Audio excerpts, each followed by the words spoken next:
Voilà, du coup, on a fait un petit aperçu des résultats de la série. On va essayer maintenant un peu de discuter ces résultats et de voir qu'est-ce qu'on peut essayer d'en tirer comme information pour la pratique. Du coup, on voit qu'il y a un taux de complication global à 2 ans qui est assez similaire à ce qu'on retrouve dans les données de littérature, avec dans la série de la SFCR 37,2% de complications, qui est sensiblement équivalent aux 39% de complications qui étaient retrouvées par Sébastien Charosky. Après, il y avait aussi des différences dans notre série, avec donc une différence significative entre les taux de complications chez les patients opérés d'un temps postérieur unique, qui était significativement plus important que chez les patients ayant bénéficié d'un double temps. Concernant les complications, donc soit péropératoires, soit les complications précoces, comme on vient d'en entendre parler avec Philippe, il faut quand même interpréter avec ces résultats avec prudence. Comme ça a été également dit dans les présentations précédentes, il y avait probablement un certain nombre d'oublis ou d'erreurs de saisie dans les données qui peuvent expliquer certaines différences, notamment sur les durées de les importances de saignement ou le fait qu'on ait rempli systématiquement la mise en place de cages intersomatiques.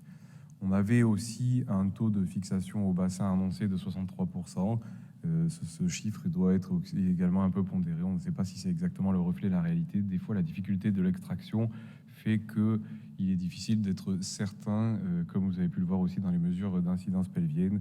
Il faut toujours garder en mémoire que ces résultats sont toujours soumis à discussion, et c'est l'objectif justement de ce topo.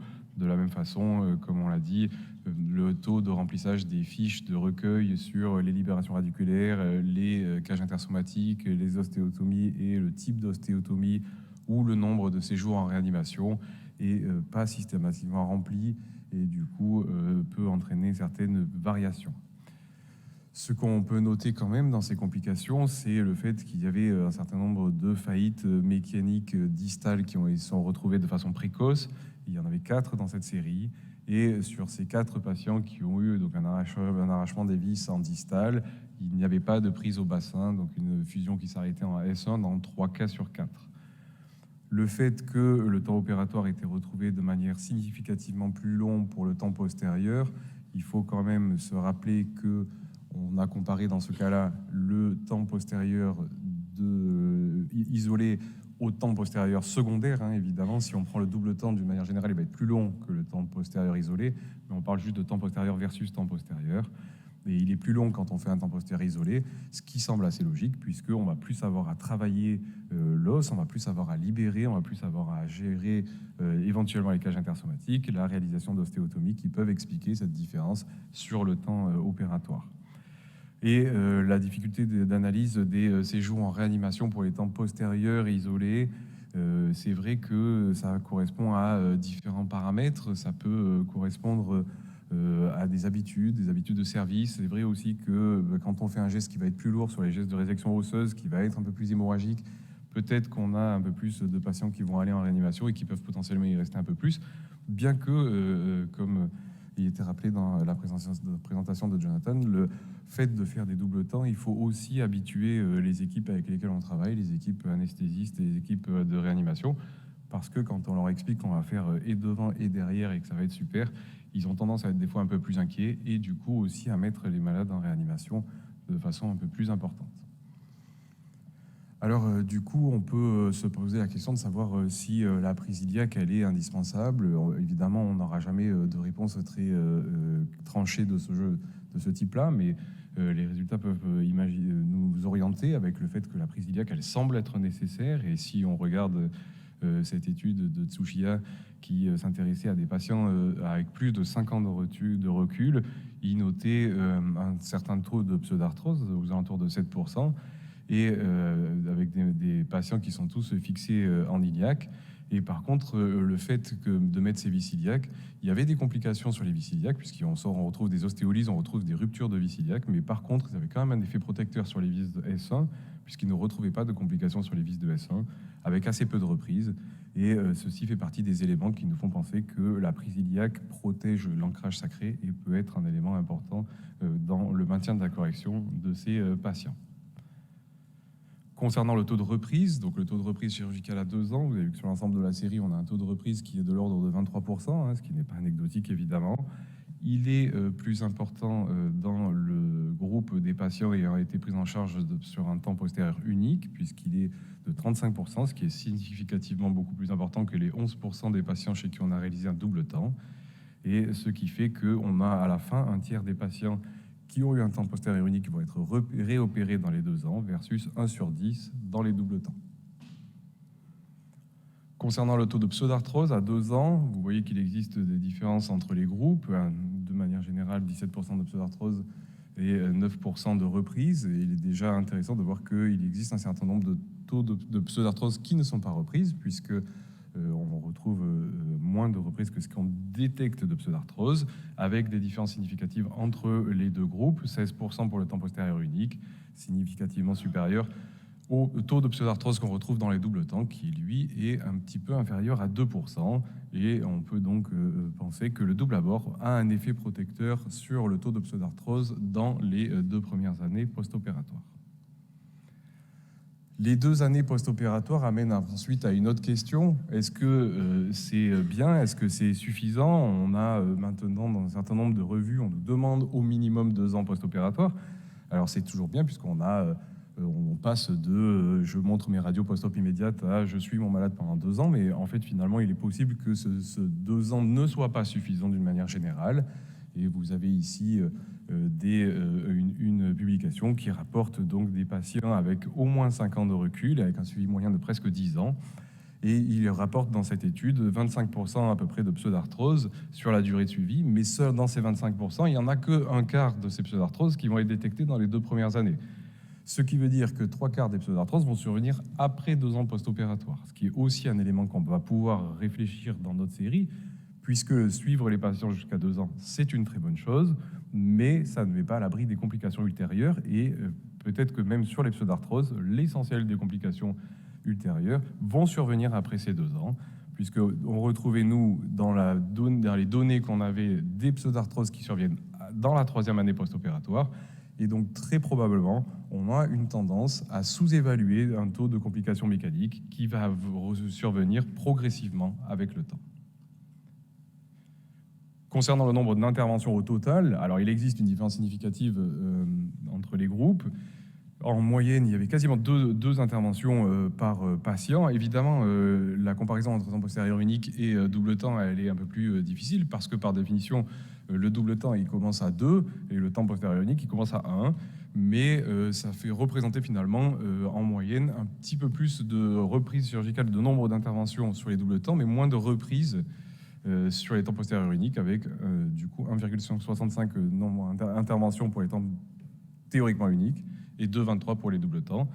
Cela dit, on revient également à ce que Guillaume disait très justement en introduction, le double abord reste toutefois une proposition thérapeutique qui est plus agressive.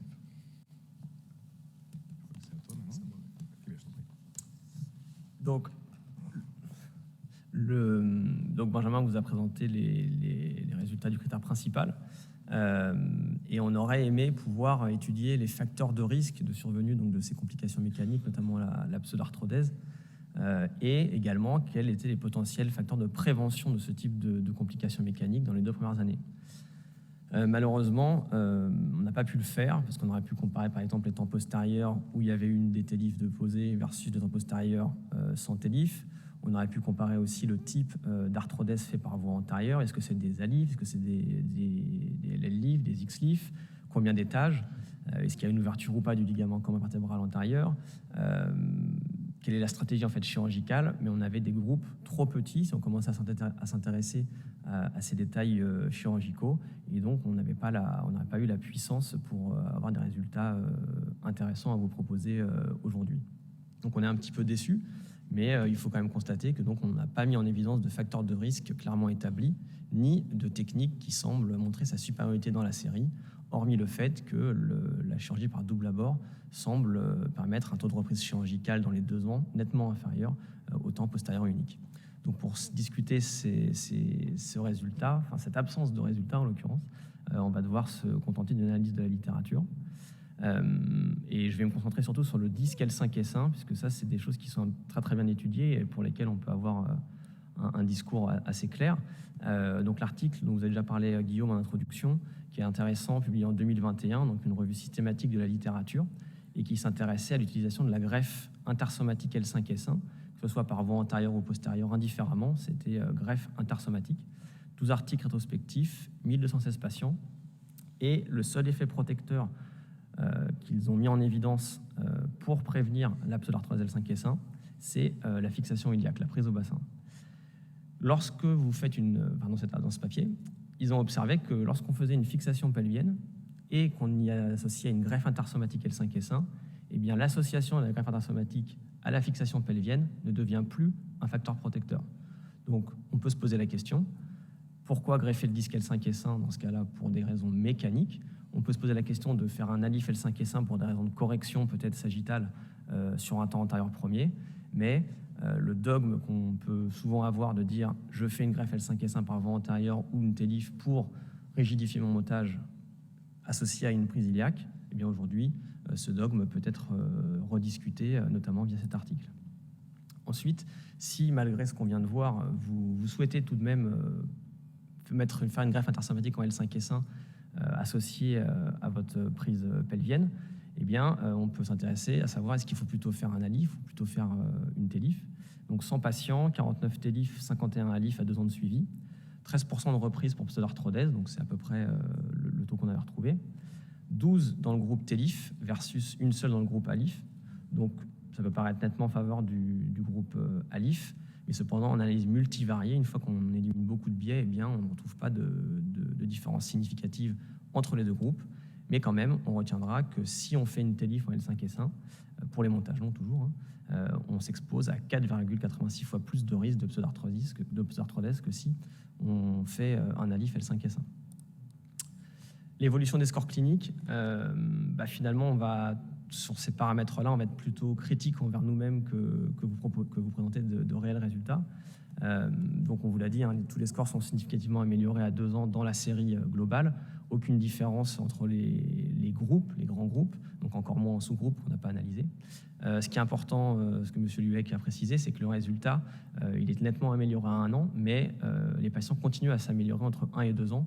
Et donc je pense que le discours qu'on peut avoir auprès des patients, c'est de dire que au bout d'1 an, ils ont déjà une bonne idée de l'état de consolidation dans lequel ils évoluent, mais qu'ils ont encore de l'espoir si, de leur point de vue, le résultat fonctionnel n'est pas au rendez-vous à 1 an. Donc pas de différence significative entre les deux techniques, et on retiendra qu'on a 50% de données manquantes à 2 ans de suivi, c'est-à-dire que le VAR, le VAL et l'ODI n'étaient pas remplis dans 1 cas sur 2 des 121 patients. L'évolution des paramètres radiographiques, donc là on est encore plus bas, c'est-à-dire qu'on a perdu encore plus de données. En frontal, on a seulement 41 télérachis à 2 ans, sagittal 58. On notera donc en frontal, tous les paramètres sont améliorés à 2 ans, pas de différence significative. On notera quand même un résultat intéressant, c'est que à 2 ans, nos interventions chirurgicales, donc l'arthrodèse prolongée, ne corrigent pas la lordose lombaire de manière significative, seulement 8 degrés entre le préopératoire et le dernier recul à 2 ans. Tous les autres paramètres sont améliorés de manière significative, et encore une fois, on ne retrouve pas de différence significative entre les deux techniques. Mais là, clairement, on est sur un problème de méthodologie, de manque de puissance par une perte de données là, qui avoisine les 60% à 2 ans de suivi. Donc, finalement, on essaie de comprendre un petit peu l'échec. Pourquoi est-ce qu'on n'est pas arrivé à nos objectifs, alors qu'initialement, au démarrage, il y a 4 ans, 20 centres, 400 patients annoncés à inclure sur 2 ans, ça paraissait possible. Fin du recueil de données, fin du suivi, mars 2023, on ne se retrouve plus qu'à 12 centres ayant inclus des patients et 159 patients rentrés dans la base de données. Avril 2023, on a repris tous les dossiers manuellement pour vérifier que le suivi des patients était concordant avec le schéma d'inclusion, à savoir des scores cliniques pré-op 1 an, 2 ans et également un EOS. Et là, on est tombé à 121 patients qu'on dit exploitables, parce que si on avait appliqué le fait d'avoir les données en pré-op 1 an, 2 ans, on serait tombé à 50 dossiers. Donc on est parti du fait qu'on gardait les dossiers qui avaient au moins un contact à 2 ans, puisque le critère principal, c'était la morbidité, le taux de reprise. Et donc, avec un contact à 2 ans, on était sûr que le patient n'avait pas été réopéré ou que radiographiquement, il n'y avait pas une rupture de tige ou une complication mécanique qui serait survenue. Donc, ce n'est pas très satisfaisant, mais on doit se contenter de ça en l'état actuel sur nos capacités à faire des travaux multicentriques prospectifs. Et en juin 2023, donc c'est aujourd'hui, finalement, on vous dit que donc, les données chirurgicales ne sont pas exhaustives, qu'elles peuvent parfois même être erronées, parce que dans l'extraction des préses iliaques, par exemple, il y a des patients qui sont étiquetés sacrum, des patients qui sont étiquetés bassin, et des fois, en fait, ce n'est pas le cas. Donc, 2/3 de prises iliaques dans la série, clairement, ce n'est pas un reflet de la réalité. Il y a certainement beaucoup plus de prises au bassin, en réalité, dans la série, mais ce n'est pas un chiffre qu'on pourra vous donner consolidé, malheureusement. 50% de données cliniques manquantes à 2 ans, 57% de données radiographiques manquantes à 2 ans. Et donc, si on fait un rapide calcul et qu'on va être maximaliste dans le pessimisme, on avait 400 dossiers au départ, on n'en a plus que 60 à peu près bien tenus. Donc, ça veut dire qu'on perd jusqu'à 80% de nos données sur notre étude de 4 ans. Donc, c'est dommage parce que je pense que ces 400 patients, ils ont été opérés, indéniablement, mais que malheureusement, 85% n'ont pas pu être recueillis et donc exploités. Donc, quand on essaie de comprendre finalement pourquoi on perd de la donnée, on a essayé donc avec Guillaume de comprendre et donc de vous présenter le flux de données, comment ça se passe quand on fait ce type de symposium. Donc le premier bloc, le premier étage, c'est la collecte de données centre par centre. Et donc là, on a observé qu'il y avait 4 organisations en général pour les centres, l'organisation de collecte de données. Premier cas, il n'y a pas d'organisation identifiée. Deuxième cas, c'est que en fait, les données sont colligées en interne, pas forcément via un logiciel ou une solution adéquate, mais ça peut être fait sur des tableurs Excel qui sont exportés avec une aide, une ARC par exemple, et donc des centres qui ont des CRF, des bases de données en fait très très bien tenues sans aide de logiciel. D'autres centres qui vont avoir tendance à utiliser Keops en routine. Quand on dit en routine, c'est-à-dire que c'est leur logiciel métier, enfin on pense que c'est leur logiciel métier quand on voit la quantité de données qui est renseignée dans ces dossiers.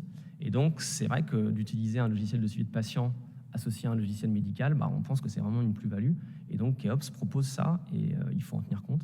Donc, on sait que les gens qui utilisent Keops en routine ont des dossiers qui sont quand même bien renseignés. Et il y a d'autres derniers cas, c'est les centres qui utilisent un logiciel type Keops, une autre solution, et qui ont aussi donc des possibilités d'avoir des suivis automatisés de patients et qui ont des taux de remplissage qui sont de bonne qualité. Donc ça, c'est vraiment la première tranche de recueil de données. Ensuite, l'étape d'après, c'est la mise en commun. Donc là, c'est vers le mois de mars, quand on commence à essayer de comprendre un petit peu ce qu'on a fait. Et donc, aujourd'hui, on utilise Keops, qui nous est mis à disposition par la SFCR, pour faire cette mise en commun de données et l'anonymisation de la base de données. Ça, c'est l'étape 2. Et l'étape 3, donc on va extraire de cette base de données anonymisée les données qu'on veut étudier pour les remplir dans un CRF qu'on a convenu suite au schéma de l'étude. Et ce CRF est transmis au biostatisticien. Donc, où est-ce que, dans notre expérience de cette table ronde, où est-ce qu'on a l'impression que ça peut pêcher ? Eh bien, c'est s'il n'y a pas d'organisation identifiée dans le suivi des patients dans certains centres, eh bien, ça peut amener à des non-inclusions pour des raisons diverses, par manque de temps, évidemment.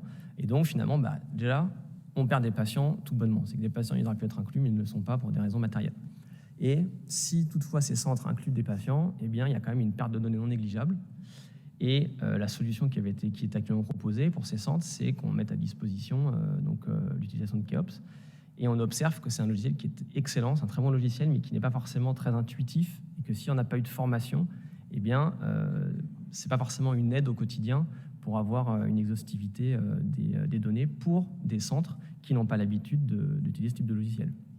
Et donc, en alternative à la mise à disposition de Keops, par exemple, on pourrait penser qu'on pourrait peut-être apporter à ces centres de manière très ponctuelle, sur des études qu'on pense à un impact ou à un intérêt scientifique majeur, d'avoir des aides matérielles, humaines, financières pour les centres qui accepteraient de participer à ces études.